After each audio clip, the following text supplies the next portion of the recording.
Fala galera, como vocês estão? Como é que vocês estão? Eu tô aqui com meu chapéu de palha, né?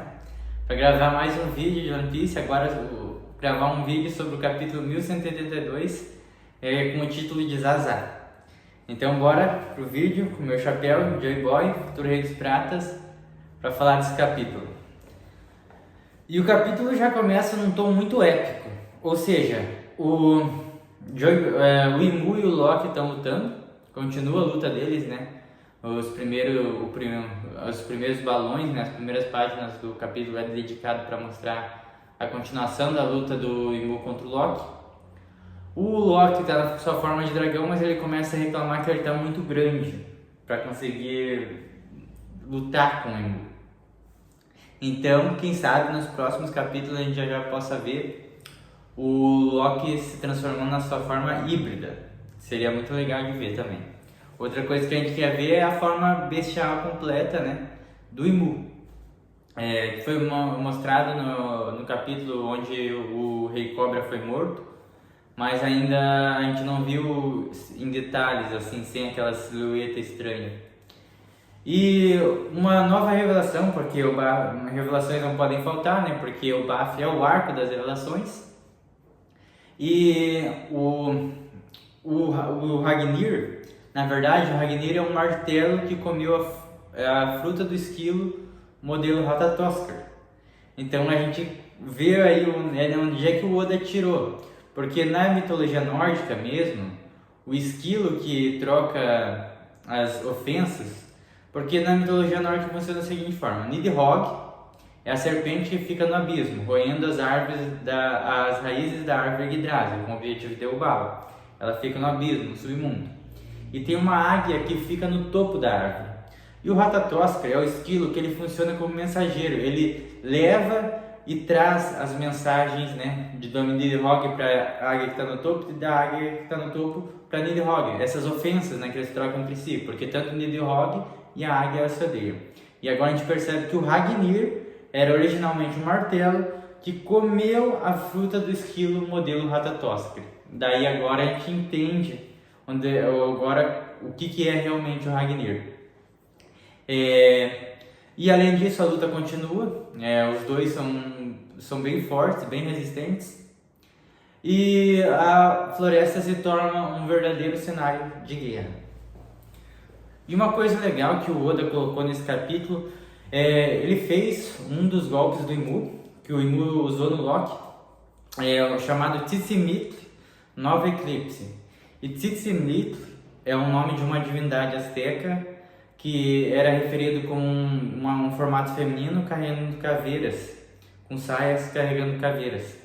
Eles eram forças cósmicas poderosas na mitologia azteca e estavam relacionados ao fim do mundo. Essas divindades na mitologia azteca, na tradição azteca pré-conquista, né, pré-colombiana, eles eram retratados como entidades que queriam impedir o sol de nascer, causando assim um apocalipse durante o eclipse. E o nome do golpe do Imu é justamente Tzitzimit Nova Eclipse, né? Que está fazendo referência a essa divindade azteca. Agora o mangá, no capítulo 1182, começa a mostrar como todo o arco, né, do One Piece, e o BAF não vai ser diferente, os chapéus de palha e seus aliados em grupos. Tem o grupo do Loki, que está lutando contra o Imu, e muito provavelmente logo o Luffy vai se juntar a ele. O grupo do Zoro, o grupo do Sanji, e o grupo da Robin, o grupo do Chopper, e a galera se dividindo em grupos, né? Cada um vai ter o seu papel. E ali, na continuação do mangá, mostra a Robin com o Saul.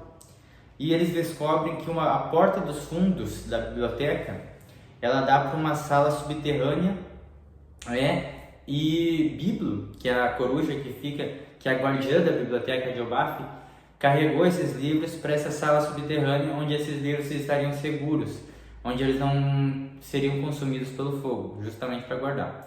E uma coisa que é legal é que o Saul e a Robin têm uma conexão muito especial e muito importante, né? Eles se conheceram na terra de Ohara. E esses livros que estão em Elbaf, muito provavelmente vão ser muito importantes para Robin.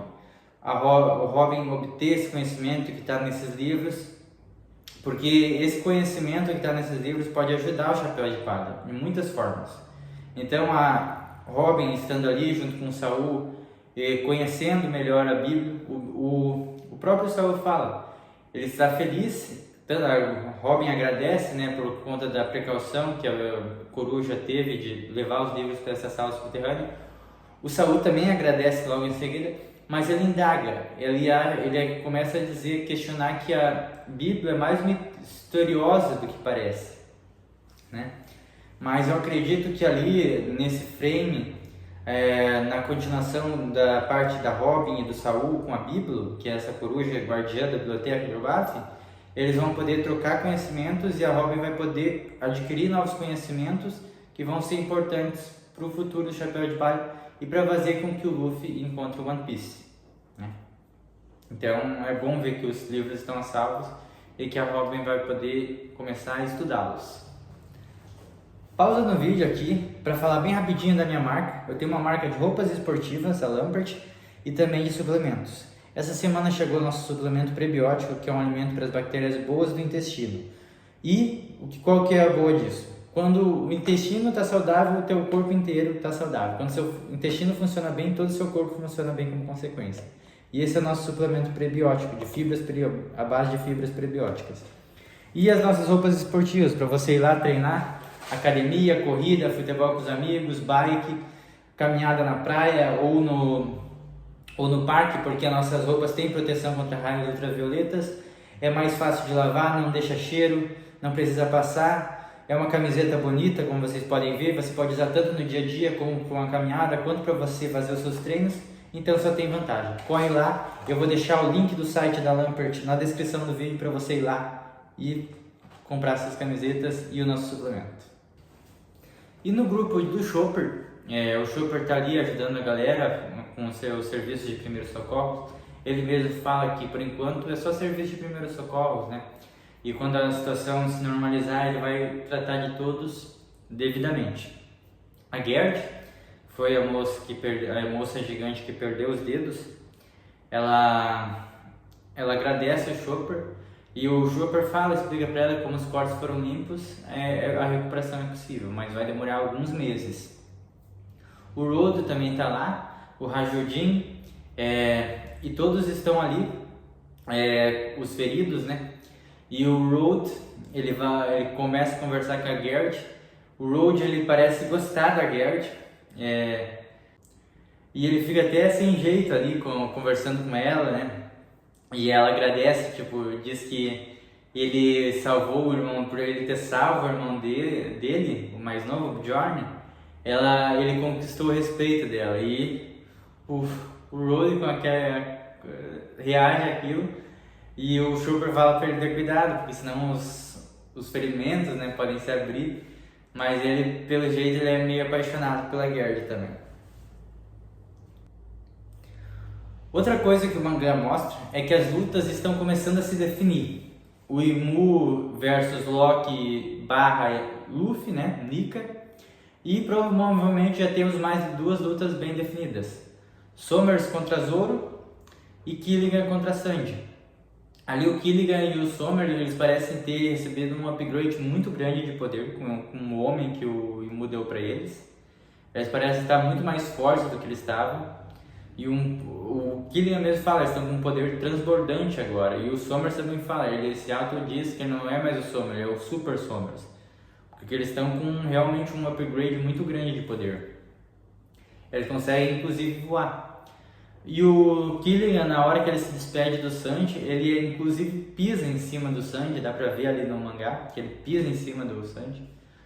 E o Sanji ele percebe que o que está acontecendo é complicado, que se nada for feito as coisas vão piorar, vão ficar feias. E então o Zoro também percebe a mesma coisa, que está no ombro do gigante, né? Eles percebem que se eles não fizerem nada a coisa vai ficar feia, então eles têm que agir. A Bonnie até fala, espera um pouco o Sanji, mas o Sanji diz que não, ele tem que ir porque senão as coisas vão ficar feias e ele tem que honrar o Luffy, né? Honrar Elbaf, porque o Luffy e o Usopp gostam muito de Elbaf.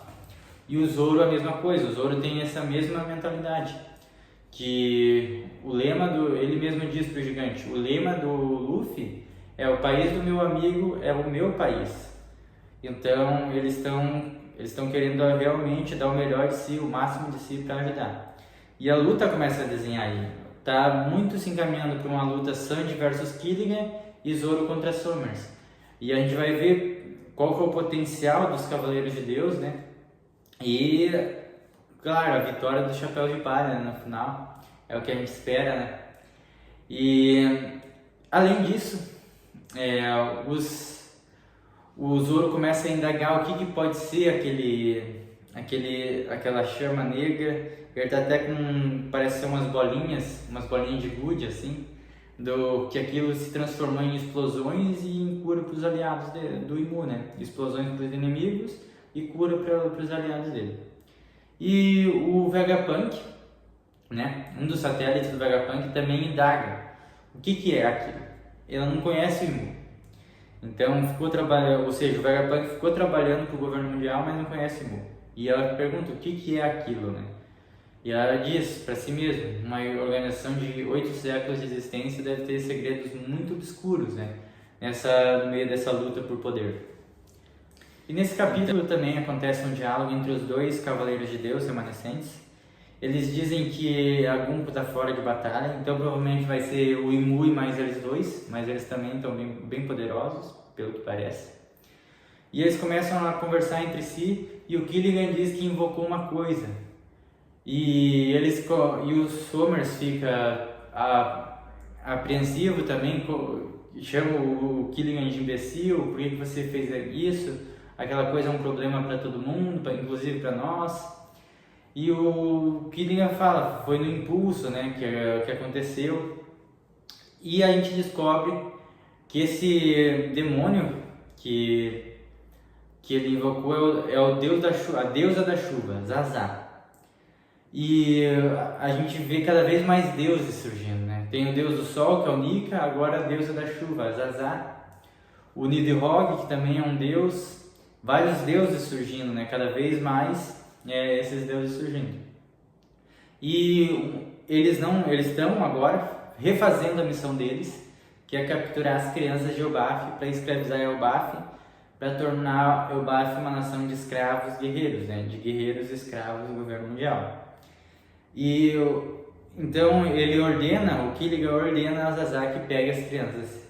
E essa deusa é muito poderosa, porque em pouco tempo de chuva já dá para ver que está tudo alagado, as crianças já foram pegas, então agora é só aguardar mesmo uma batalha entre Zoro e Summers e Sanji versus Killian, para ver se os Chapéus de Palhas conseguem superar o poder, né, dos Cavaleiros de Deus com um upgrade do homem que o Imu deu para eles. Então é isso, meus amigos. Esse foi o capítulo 1182. Eu quero conversar com vocês. Se você chegou até aqui, não se esqueça de se inscrever para entrar na tripulação de Joy Boy, futuro Rei dos Piratas, para a gente fortalecer nossa tripulação, para a gente chegar em peso em F-Tail, para a gente convocar cada vez mais e mais pessoas para a nossa tripulação. E se você gostou do vídeo, deixa seu like, comenta alguma coisa sobre o que você acha desse capítulo. Compartilhe com seus amigos que também gostam de One Piece, que também estão no semanal. E se inscreve, né, para entrar na tripulação de Joy Boy, futuro Rei dos Piratas. Que quanto mais amigos, melhor. Que a gente quer chegar em F-Tail, mas eu quero chegar em F-Tail com muitos amigos. Então é isso, vamos juntos. Valeu, galera! Rumo ao One Piece!